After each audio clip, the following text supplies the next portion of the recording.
Hello, hello, and welcome to another episode of AWS Tech Tales. I'm your host, Matt Burke. And I'm your co-host, Samara Reaño. Welcome back, everyone.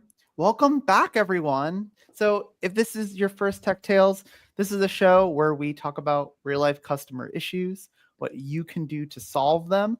And today we're continuing a topic from last week, but you don't have to have had watched last week's episode to dig right in. Yeah, Is that that right, is Samara? correct. Yeah, that is correct. I love it when, it's kind of like some movies are like that. There's like a sequel, but you don't actually have to watch the first one to be able to understand the second one.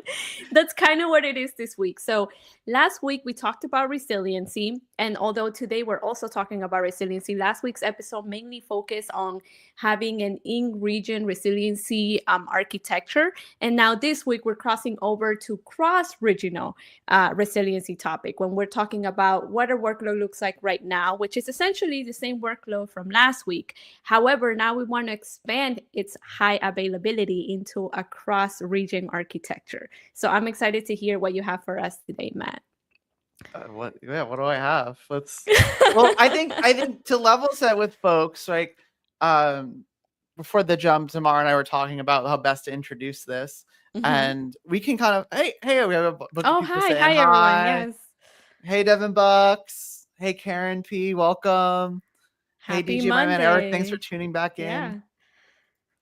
Um, I think we can talk about a bit of just where we were and where we're going, right? That is correct. So So go ahead. Go ahead. no, take it away, Samara. I, I want to show you what we started with last Okay, week. yes. So I was gonna say, so we were talking about this fictional architecture for a electricity retailer called Unicorn Power, and as you can see, Matt is sharing his screen. This is their initial architecture. Like this is what they started off, and as we spoke last week, there whenever they put this application together, cost was the main priority in their mind. So instead of putting resiliency as the I guess like the first more critical thing to look at when building this out, they decided we want to make sure that we are just being very frugal and not spending a lot. So this is what they ended up with. But like, I mean, for those of you that didn't tune in, would you expect this type of architecture to provide high availability for your application? I mean, we've got 4 different services. We've got Mm-hmm. register, login. We got review and update metering. We got make payment. I got 4 different things. So if one goes down, I have another piece of the puzzle, right? That's correct. That's correct. But I don't know, Matt, that you will want something to go wrong unless, like I said before, it is not part of your workflow. It is not tightly integrated for one to work, for the other one to also be able to work. So it's also I guess like a discussion of how close in relations those services are put together. So we said, hey, obviously one availability zone. We don't want to take down our entire application. So let's Mhm. try to make it slightly better. And we moved to this architecture last week. Yep. So if you're in the comments, what's better about this? Here's A, and then here's B. What have we got? I don't Yeah. know, Zamar, what's better about this architecture? What's better is that we're across two more availability zones instead of just one. So let's say if we have problems in one availability zone, there are two that will continue to work. So it has expanded right within the region itself. Uh, I do remember there being some problems with this architecture still, but I want to give the chance to other $7 says people. multi AZ is more available. That's true. Correct. But Just what it's else? What multi else? availability zone. Yes, but what else is a problem here? This is not where we ended up last week. We did We not. went one step further. So where are some issues? We talked about this. Folks that were here last week, you feel free to shout Mhm. it out. Yes. Not that we want to put anyone on the spot. If you weren't here last week, that's fine. Just take your wild guess at what else we could have, I guess, could have been implemented, which we actually did during last week's episode. Well, for one, we had a single NAT gateway, so that Mm-hmm. wasn't resilient there. Right. That was an issue. And then we also didn't have as much observability as we might have liked. Right. That was a Mm-hmm. big issue. So we transitioned to this, what was the final architecture of last week, Yes. which is bigger and better, right? Right. Mm-hmm. And then along the way, we did talk about a lot of internal discussions that would need to happen, let's say at a fictional corporation like Unicorn Power, where you are not only looking at your application in the lens of cost, but then you also have to kind of figure out the RTO and RPO of your application and say, well, do I really want my customers to be impacted because they're not able to make a payment, right, on their meter? So it's those kind of discussions that drive these type of projects where you go back and revise your architecture and make changes and the services within AWS that you can leverage to pretty much succeed in those outcomes. So we thought this was pretty good. We've Yes. got multiple availability zones. We've got all of our ECS services across them. We've got NAT gateways in each availability zone. We were replicating across AZ, and we ended last week with application recovery controller doing a zonal shift. Mm-hmm. So that way, if this AZ went down, then we shift all the traffic programmatically to the other two AZs. Right. But everyone said, well, what happens? What happens when this happens? Yes. That's what everyone said to me. Yep. When this is all like that. Yep. And I remember a lot of people actually brought that forward. Even early on in the conversation, we were like, what about multi-region? And we held off everybody and said, look, that's going to be a discussion for next week. So here we are. We're finally here. So And I am the assuming architecture diagram is way bigger. Yeah, there you go. So let me maximize that so I can see it better on my end as well, actually. Well, and for clarity, right? We have let's clear all that. This went down, so let's clear the annotations here. Okay. This is right. A. Okay. I just went to the doctor's office, the eye doctor. If this is where I'm getting is better. Is this better? Better 1 or 2? 1. I would say or 1. 2. Right, I need to go to the eye doctor. Yeah. What's the furthest line that you can read on the chart? Thank you. Oh, gee. So, yeah, talk me through. This is Samar's, I think, first time looking at our new architecture. What looks good about this? Is this well, it's in 2 regions now. Region 1, region 2. Yeah, and region 2. I'm trying to maximize it because it's hard to read. For me at least, it's hard to read from the screen. So let me look over in my end. Let me see if I can make it even bigger. Is that slightly better or no? It's the biggest I can make it on my Yeah, end. don't worry. I'll look at it from my end. I'm just making sure I'm looking at the right one. So we've got 4 ALBs. Mm-hmm. This is all it's kind of, we're all replicating this, so it looks the same. Mm-hmm. So there's no difference between, or maybe there's one difference between what's in region 1 and what's in region 2. But we've got a complete replica set. Mm-hmm. So we're duping everything that's here. We're doing this twice in one region. Wait, sorry, can you go back to the previous image really quick? Yeah. That was the first one that we had. So if you think about this as one cell, mm-hmm. now we've got 2 of them. Oh, yes, that's what I was going to say. So you have 2 different clusters instead of one. Yeah. Okay. And what else are folks? Oh, so is this a digital twin? Technically, my understanding of digital twin is like if I'm in a building, I've got a digital twin of that building, like in AR or VR. That's a very simple way of looking at it. But yeah, it's a full replica. We're doing some interesting stuff here that's not in what we did last I was going to say there is different components, right? Which one are that you we're not seeing? integrated. The first one that jumps into mind is RDS proxy. Yep. That's not within our last infrastructure. So we're using RDS proxy because now we're doing multi-region Aurora databases. So this helps us maintain that. Otherwise, we're in pretty good shape here. We've got the same ARC zonal shifts. We've got our ARC clusters. We've got CloudWatch synthetics, which we'll use today. The only thing that we won't be testing is this big X over here. I was going to say, why is that? Because I can't replicate time stream multi-region. It's a regional construct. But regional construct, okay. Other than that, we're in good shape here. Now, where are there points of failure? That's the bigger question. Where will this fail?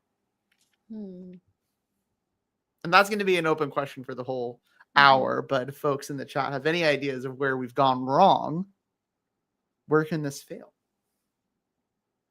That's a tricky one, right? Because at first glance, we're kind of like pretty good right now. That's the purpose of today's episode. Is I'm looking at this. If someone gives me this is a good one. Is AWS IAM on US East 1? I feel like if US East 1 go down, if it affects 99999 services. So this is an interesting topic. So our control planes for the services, depending on the service, are either redundant in some of the services, or they actually operate out of US West 2. So, when you talk about like a regional type of service, like an EBS or an EC2, yeah, like those are also going to be out of those regions. I am off the top of my head, I don't know where the redundancies are for IAM, but we're using IAM from like a console access permission standpoint, but like from a application standpoint, we're not really using it. But that's I like Hepta5. I like that call out. Okay. And we'll talk about when we'll display the app in a second, but really like if any one of these goes down, I have another one.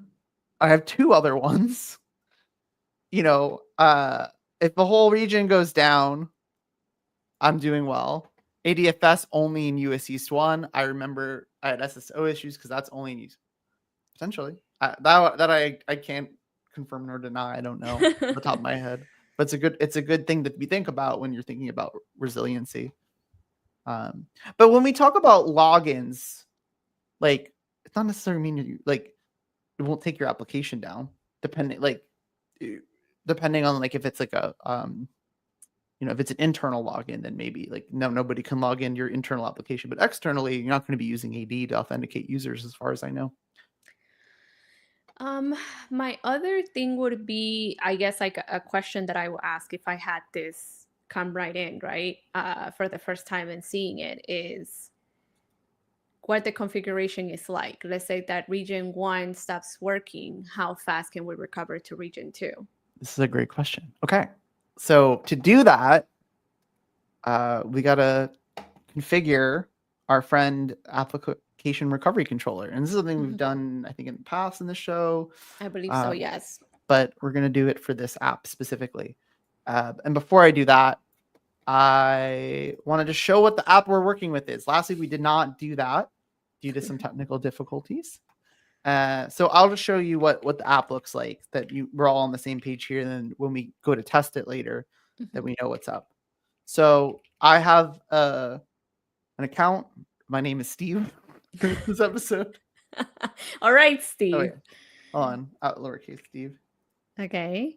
So I logged in. I have an account on the Unicorn Power account management service, and I can do meter readings. So again, when you have an electricity bill, they're either doing a manual meter read or an automatic meter read. So for here, we're asking you, hey, can you tell us what your meter reading is? And I'll put, 1500. That sounds about right. Let me check my meter. Hold on. Okay, that looks good. 1502 actually. So I submit my meter reading. My meter reading is successful. Okay. And I can view my meter readings. Okay. It's gone up a lot since earlier today. Mm-hmm. And I can make a payment. How Okay. much money should I pay Unicorn Power today, Samara? Is this a monthly payment? It should be, let's It's whatever you say, want it to be. Folks in the chat, how much do we pay? let's I think a good baseline will be like 250. $250. Okay. 250. Is that your electricity bill? No, but I just depends on how many people live in your household, right? That's fair. Or how big your household is. Yes, So exactly. my payment is accepted successfully. And Okay, cool. that's our Okay, so app. far good experience. That's our Okay. app. And if we go back to our Look, flow, Craig pays 175. oh, okay. That's I can't tell depending if that's expensive or cheap, depending on where you are. Okay. So this is what we just did, right? We either registered or logged in. Mm-hmm. We submitted our meter reading. We checked with the old meter readings. We made payment. And then, of course, we processed that payment. That is our app. In And a it's nutshell. Yes. super multi-regional, multi-cell app. And now we're going to do two things. The fun part. We're going to configure application recovery controller so that we can do some failovers. And then we're going to try to break this thing. Oh, I'm excited. Let's get to the console. I'm going to start just working away, and then I'm going to let you, Samara, either comment or talk to the audience and see what they're up to. Okay. All right. So walk us through. We're in the console. Then you're going to go configure this. Is that the next step? Correct. Mm-hmm. All right. All right. And for those of you in the chat, have you all had the experience of configuring this before? Part of your job, kind of just going through some workshops, learning in the AWS console? Let us know. Okay. So we're navigating through the clusters. So we're going to go, this is our cluster. This is our stage 4 cluster. Okay.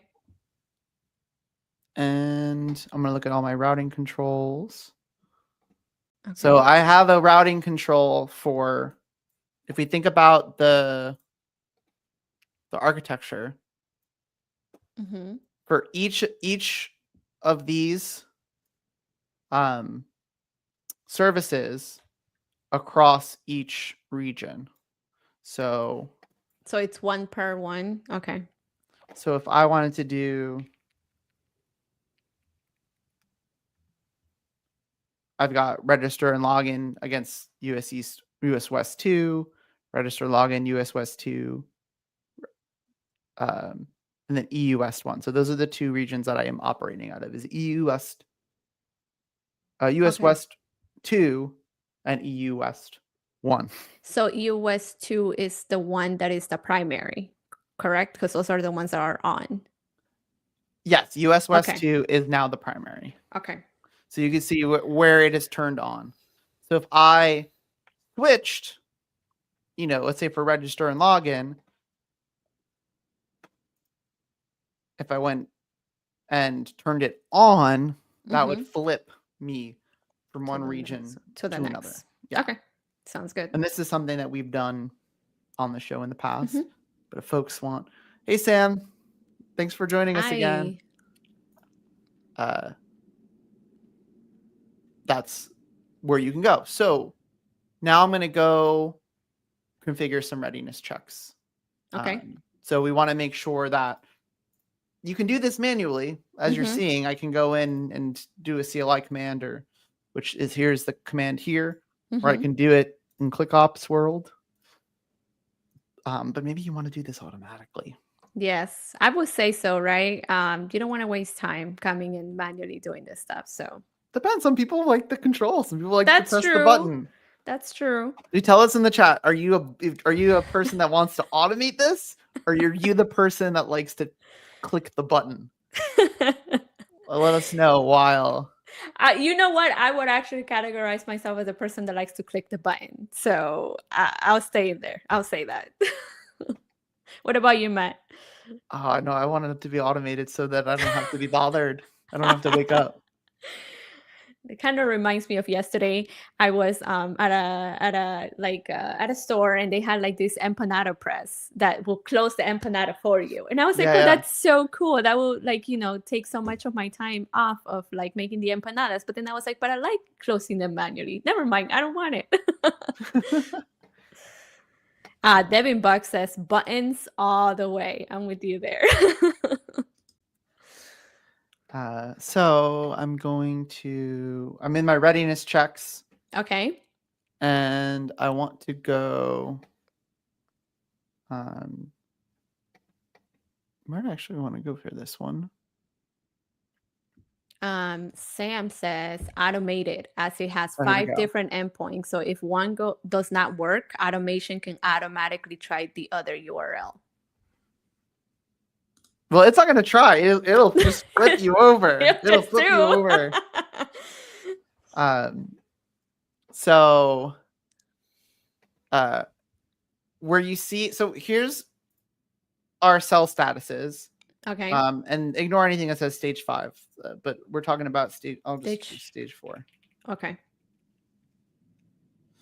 Here's all our statuses, and you can see that they're all set to unknown. Unknown. Okay. Which means that we don't have a readiness check against these. Okay. So we're going to create one. Sounds good. Walk us through how to do that. So we're going to create a readiness check. And so for this one specifically, I'm just going to call it the register and login readiness. So like, is that service going to work? Okay. Specifically around ECS. And the reason I'm doing this is there's no native way to check whether ECS is working or not. So we're going to actually designate an alarm that fires when a script fails to run. Okay. And that will be how we do this. Okay. So it'll be a CloudWatch alarm. Okay. And my resource set is, we're going to need to create a new one.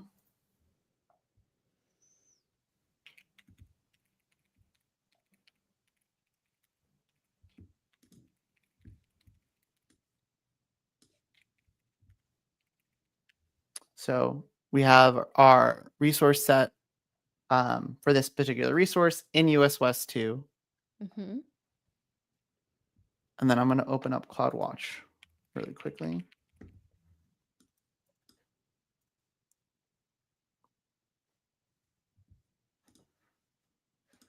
Okay.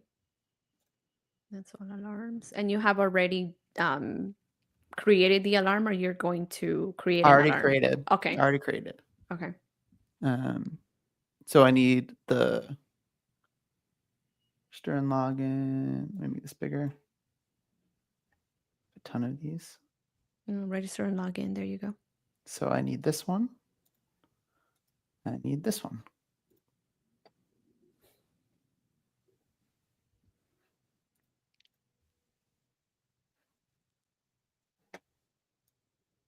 Okay. Let's grab the AR in there.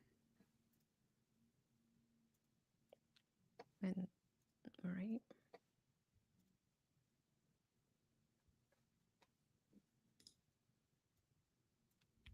So these are the alarms that I'm keying off of, and everything looks good. Okay. So things are in a good place right now. For now. For now, until we break them, of course. Okay. So we have 2 different alarms.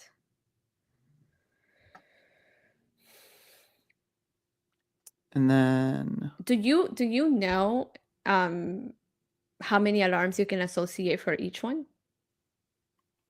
That's a good question. I think that you can so this is these are a resource set, so you can continue to add add more of them. I don't know what the limit is. What the limit would be. Okay. Yeah.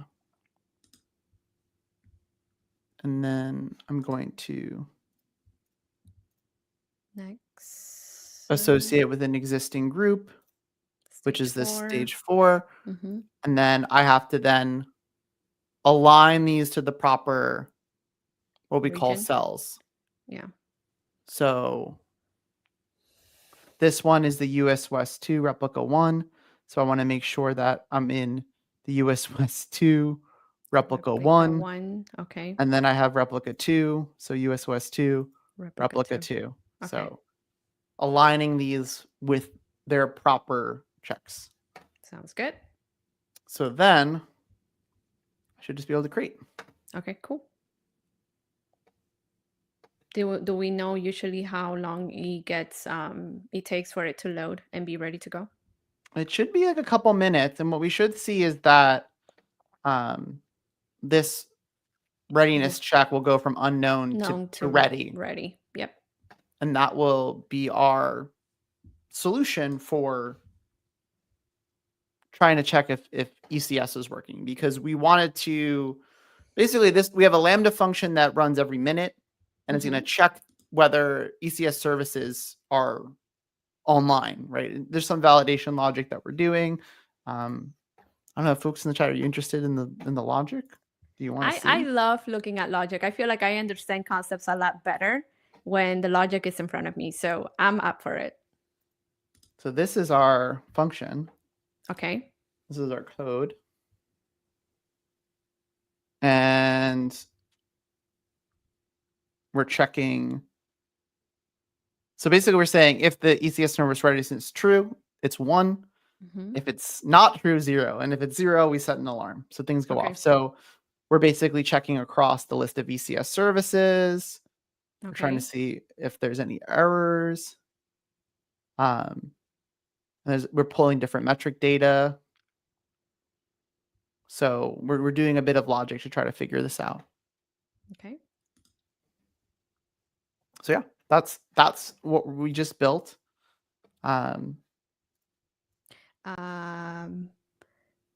Jean, hello, dear administrator. Please, can you give me some information about what you are trying to do this webinar? I would like to know more about my learning on AWS. Oh, so essentially a recap of what we're doing.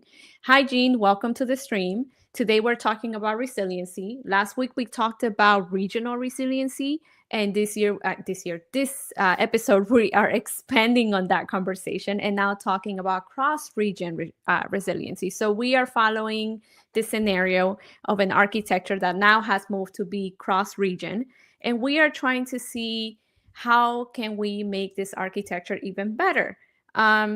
Can you pop the new architecture that we have for today so we can kind of give a visual of what we're working with this time? Yeah, sure. So now we have it deployed across 2 regions. However, we are still trying to discover what other components need to be put in place to make sure that our app is running as smoothly as it should.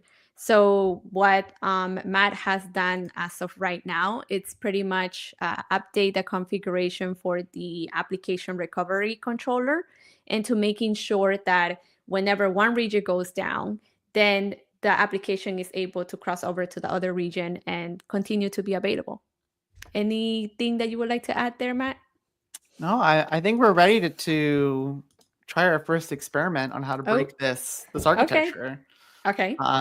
So wait, before you move on. So yeah. This is already ready, right? You already updated to ready? Is this the ones that we... Okay, cool. It's ready. All right. Okay. So we've got this crazy architecture, right?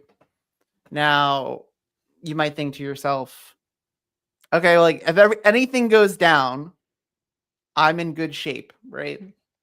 But what if you deployed bad code?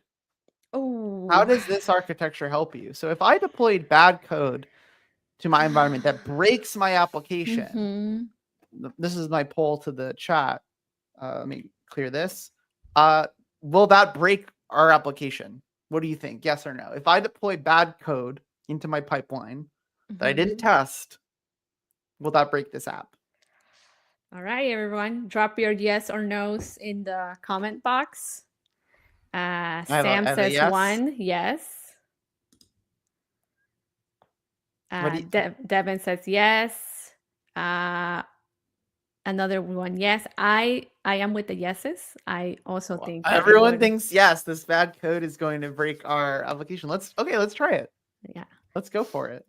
So in order to do this experiment, Okay. I don't actually have to use fault injection service or anything yet. I can just deploy some bad code. So what I'm going to do is go to S3. Okay. Is that where you have your code That's where stored? I have my code. I have my source bucket. We have one LinkedIn user said no.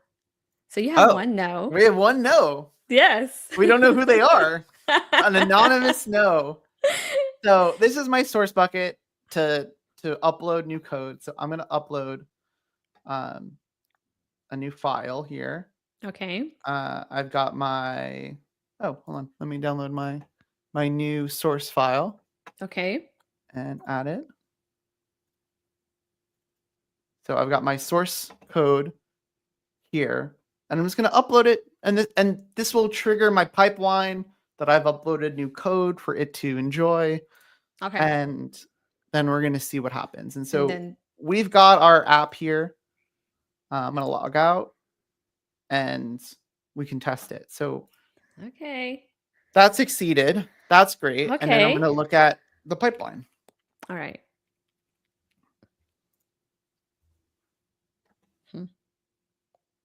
I'm nervous. So this is my pipeline. It just says alarm because it has a warning. Yes. That's because it hasn't done anything yet. Okay. So Okay. it's gonna take some time. So we have to wait for it to. This is where we kick off our elevator music. Yeah. Wait, let's kick off our elevator music for the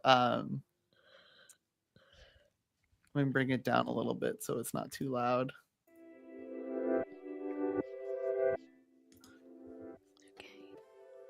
Are we doing ASMR too? So we're waiting for this pipeline. While we're waiting for that, I want to ask another question for folks. So we're gonna try to break the code. That's problem one. Oh, here we go. Wait, actually no, in progress. Okay. So Okay. We're deploying. All right. Okay. So while we're doing this, I'll ask the second question, which is our second experiment today is going to be what happens if we're using ECS, we're using Fargate. What if we take down the service, like the Fargate service, like in a region? What would happen? So my question is, would that break the application? Again, like we're multi-regional now. So if Fargate ECS breaks in a single region, does that break our application? I'm gonna go with yes. Really? Yes? Okay. Yeah, I think so. Oh, UC China. Hi.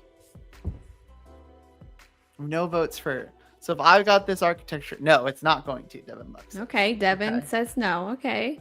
All right, like Devin. Let's see who wins here. Need to show whether we have route. We do. Yeah. Design. That's a great call out. So we do have Route 53. Mm-hmm. Right here in our design. Oh wait, you can't see it because I'm showing your comment, but hold on, it's here. Yeah, right so, there. Mm-hmm. 2. So no, it's not. Yeah, we have mostly no's. Everybody is in the no's. I'm the isolated one in the yes. Okay, so I like this. So we're gonna test our theory that we're almost about to release our new terrible version of our application. So we think this is going to. This one right now that we're waiting on, we think is gonna disrupt. Yes. But the second scenario, the majority does not think it's gonna disrupt. Yes. So this is going to be interesting. So now, once this is done, what we're going to do is check in CloudWatch our application. What we did last week for folks that weren't here is we went into CloudWatch and we had synthetics. So we had CloudWatch synthetics running through the user flow, the user journey here to test if something was wrong. And we were finding that there were some things that were wrong. So we did a zonal shift. So we're going to try the same thing now and see if there's something wrong once this pipeline finishes deploying. Yep.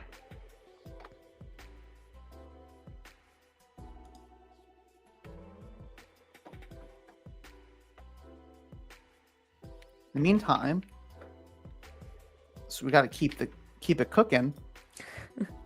I'm gonna go and bring us over to our experiments. Ooh, okay.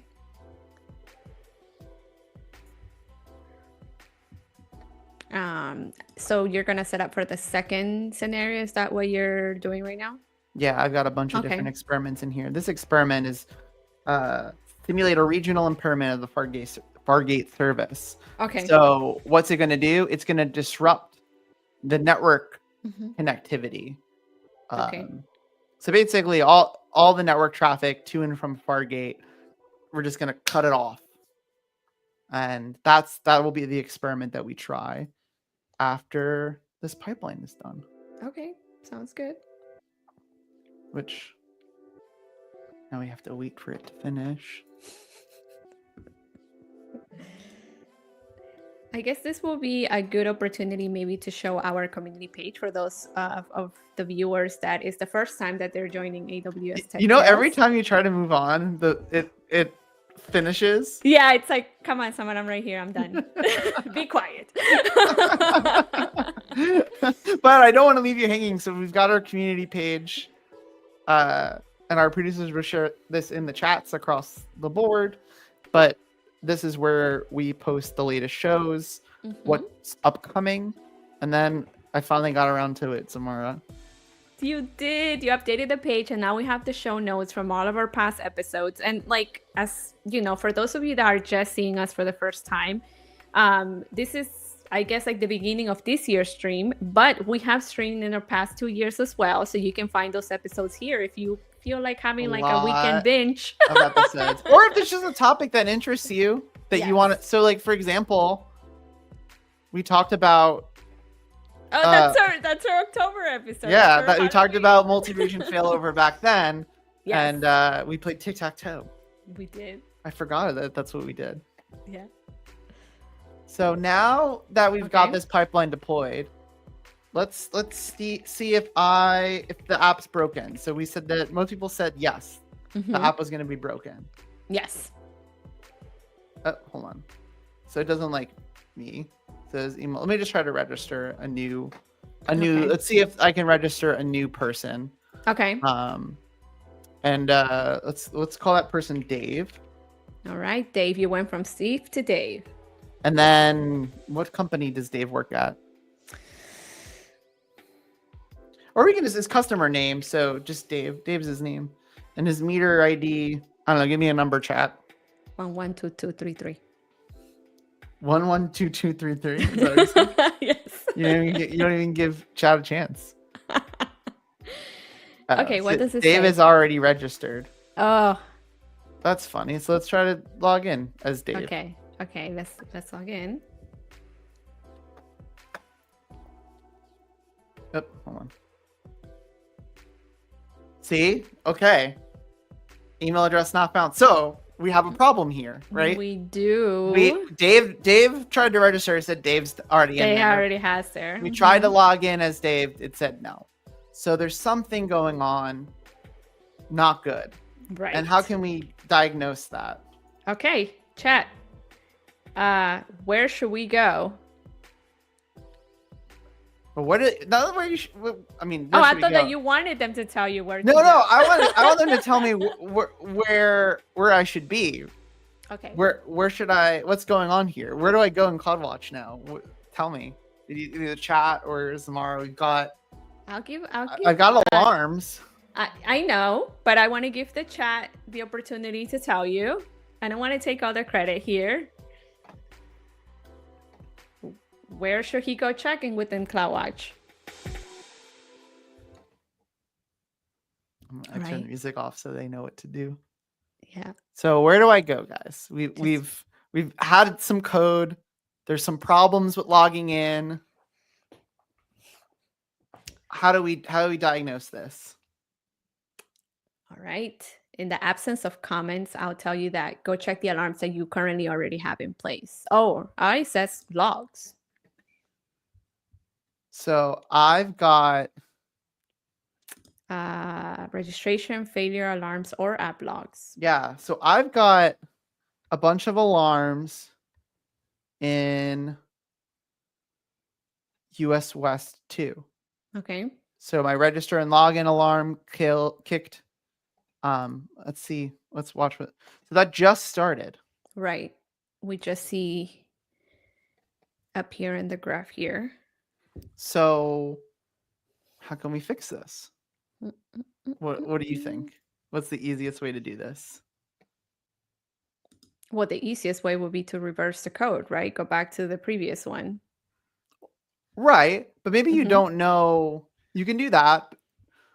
But what's another option that we just set up? Roll back or fail over.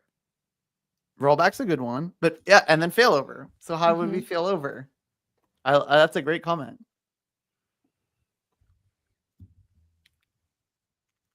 We go back to the recovery controller and kick off the configurations that we put in place. So we can do our routing control. Yeah, update routing control. You're in a good track there, Sam. Yeah, thanks, Sam. So we have a problem with um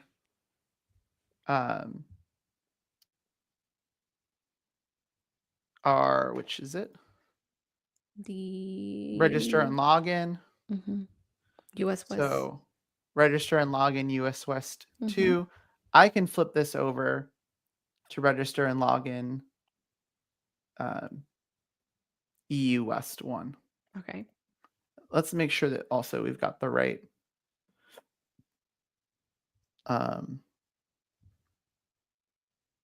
flip.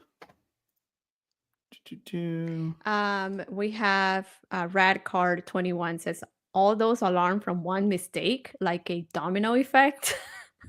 Yeah, because I have bad code that deployed to. Well, actually, it's interesting. Now that we're thinking about this, we've got it's only a single cell. Cell 1 is an alarm, but not cell 2. Oh. So if we think about our register and login, the other ones are okay. So we might not even need to at this stage do a full zonal shift, a full flip from region to a region. But you can just do it. You can just do it that way. We're out of pain and we can go from there. So let's do that. I'm going to go flip it over to EU West 1. Okay. And then now, let's see. We've got that on EU West 1. Okay. And this US West 2 is on. So we're going to turn EU West 1. Well, this is US. Okay. So let me just bring this down to register and login first.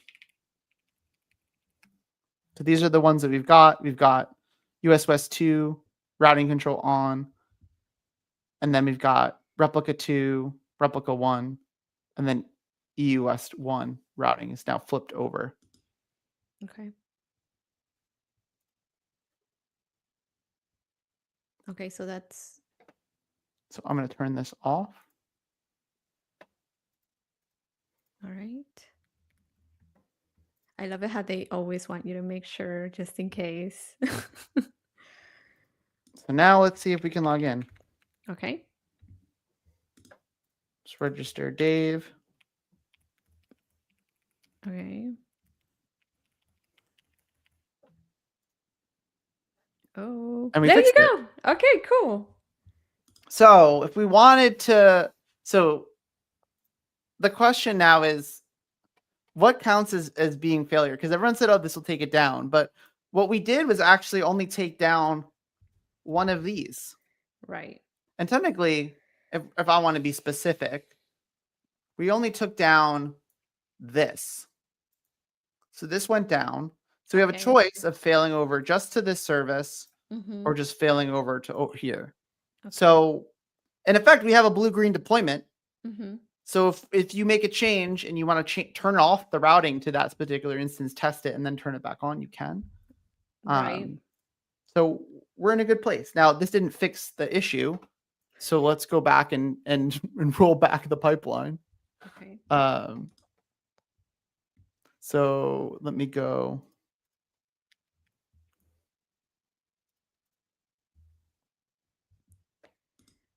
Hi, thank you for joining. Okay. Okay, so we're back to our ECS clusters. And we were in US West 2, so register and login. Uh-huh. And I want to deployments and updates. And I want to roll back. So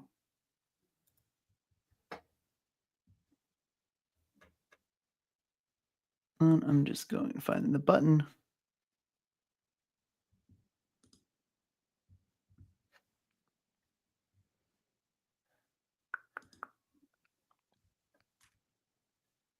What are you looking for? I'm going to try to roll back the ECS for folks. So we just want to bring it back to a working state before I break it again. Okay. So give me one moment. All right. If folks know where to go in the chat, you can tell me. Oh,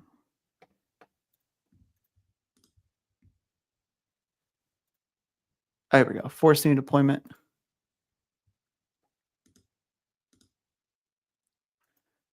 Okay. Oh.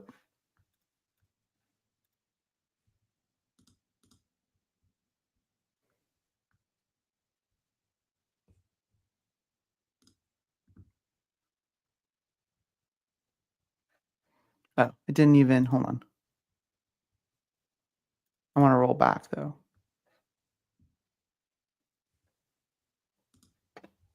Anyway, while we're going, let's switch over to our last experiment. Okay. Which is going to be Resiliency hub. running this region impairment. Okay. Sam says, I would just update the task different version and do force new deployment to the previous version.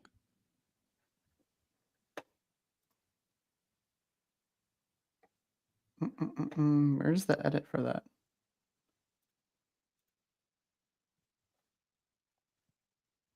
Sam knows better than me. I haven't been in the ECS console in a long time. It says, I mean, just update the service. Oh, yes. Okay. Yeah. Go back to here. Force new deployment. Update. Oh. I did it. It was just one of the other things, but it's successfully forced. Okay, good. Good. So we have that taken care of. I just clicked the wrong side. So now we're going to do this experiment. And then let's run it. Okay. Which one was it which experiment? Did you go over that? Yeah. So this is the Fargate one. Oh, okay. The Fargate one that you were asking before. And I said yes, and everybody else said no. Okay. Yes. Got you. Yes. Okay. So we're going to start this experiment where we kill all the network connectivity to Fargate in a specific region. Okay. And we're going to see what happens. Okay. So let's check CloudWatch. Right.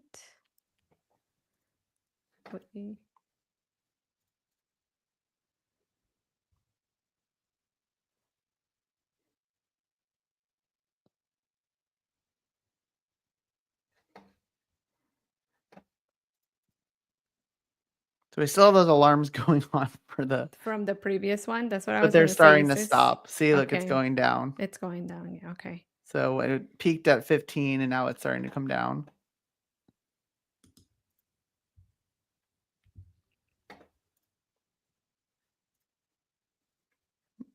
Mm, Okay.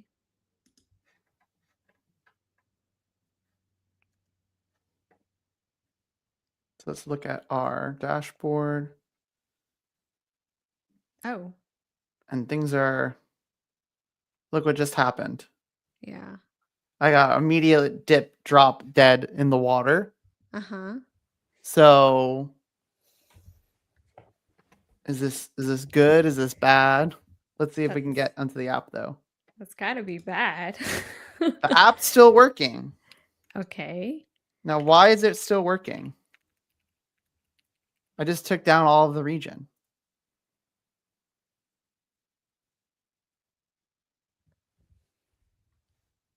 Up. So now, if we really wanted to contain this, Mm-hmm. again, we can do this automatically if we want to. It No cache. says it's cache. Yeah, that's true. No, That's it. it's still loading a fresh one. It's because I have now it's kind of sitting across two different regions. Uh-huh. So if we look at what's still up, um,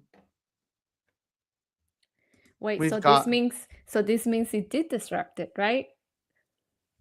well, I mean, technically it disrupted if you're pointing to the old region. To the old region. Yeah. So, I mean, I don't want to say it shouldn't disrupt it because what we're actually able to do is flip the traffic over.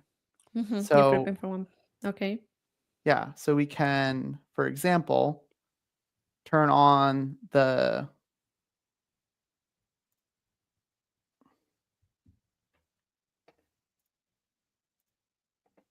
turn this off Mm-hmm. for US West 2. Let me turn off. Basically, turn on all of the EUS 1 ones Yeah, and turn them on. hi, Shivani and Rajiv. Thank you for joining us today.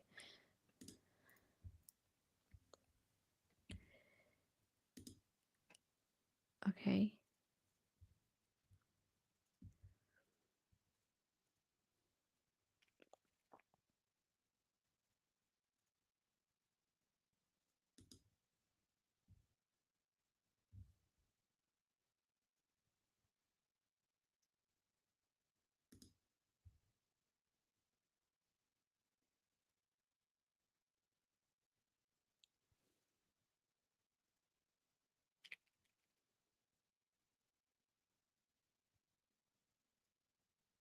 So I'm just flipping this over.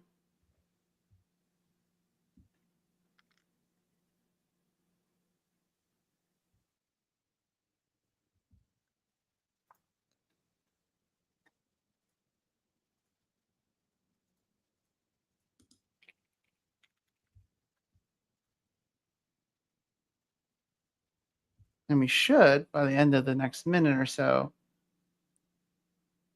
have the working app again.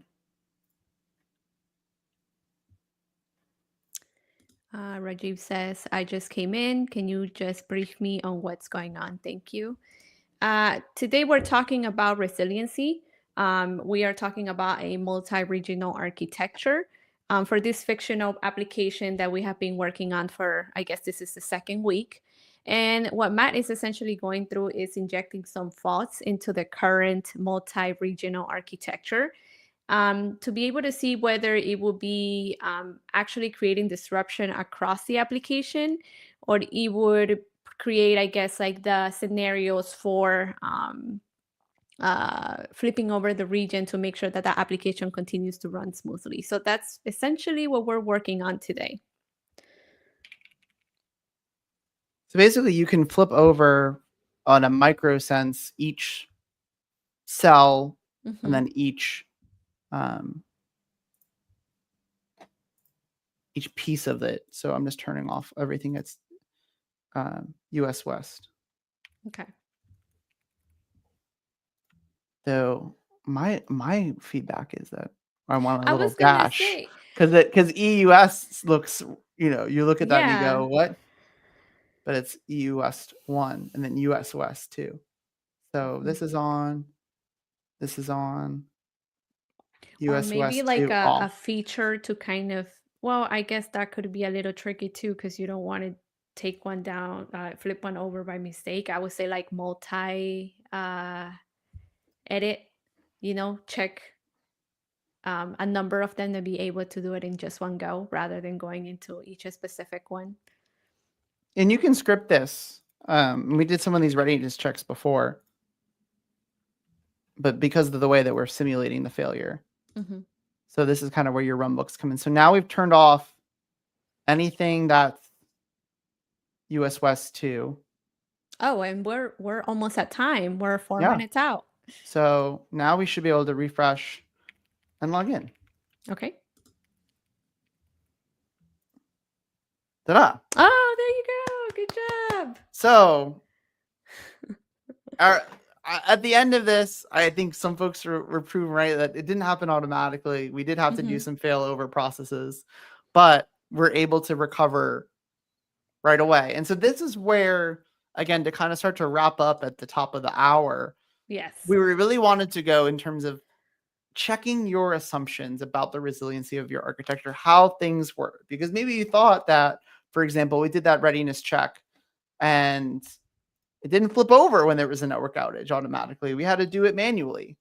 So we have So one question, Matt. Did you crash one AZ or one region? we crashed a whole region. And the way that we did that was we set up an experiment. That's FI fault injection simulator under the hood, Hmm. but it's in Hmm. Resilience Hub that just kills all the network traffic to Fargate. So this is our experiment. You can see we're just disrupting network traffic um, across a bunch of different subnets. And those target subnets um, are in US West 2. Yeah, So that's what we did. and for those of you that join into the stream a little later and want to watch the whole episode, give us a few days and then it will be updated in the community page under the show notes where you can play back this episode and our last week one when we concentrated into one region um, while we've been talking about resiliency as a whole. So folks, just a little tease before we stop the stream, which is that next week if you like this style of in the show, thanks Sam. Thank you. Um, if you like this style of the show of us trying to figure out problems or test our assumptions, the Hmm. next 2 weeks we've got something for you because we've got on our community page um, advertisements for the next 2 episodes, which is the tale of EKS and ECS troubleshooting. So we're gonna have a guest who's gonna come on as a containers expert and work with you all to talk about their troubleshooting process and try to fix in real time common Yep. EKS and then the following week ECS issues. So I hope that you learned some things today. I hope you have some stuff to look forward to. If you've got questions, put them in the chat. Hmm. But really want to thank everyone for tuning in. And then if you missed any part of the stream or you joined a bit late, this will be up on YouTube, up on Twitch. You can catch the replay LinkedIn. and see where you missed. So, thanks, JB2426. Thanks again. Yes.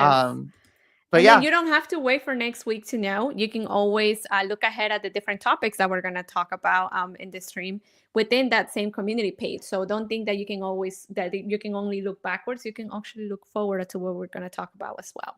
well, thanks again, everybody. Really enjoyed demoing this crazy environment with you. And Yes, you're thank you, Matt. officially all fired from the Unicorn Power Company. You've been relieved of Bye, duty. everyone. Have a great Bye. week. See you next week.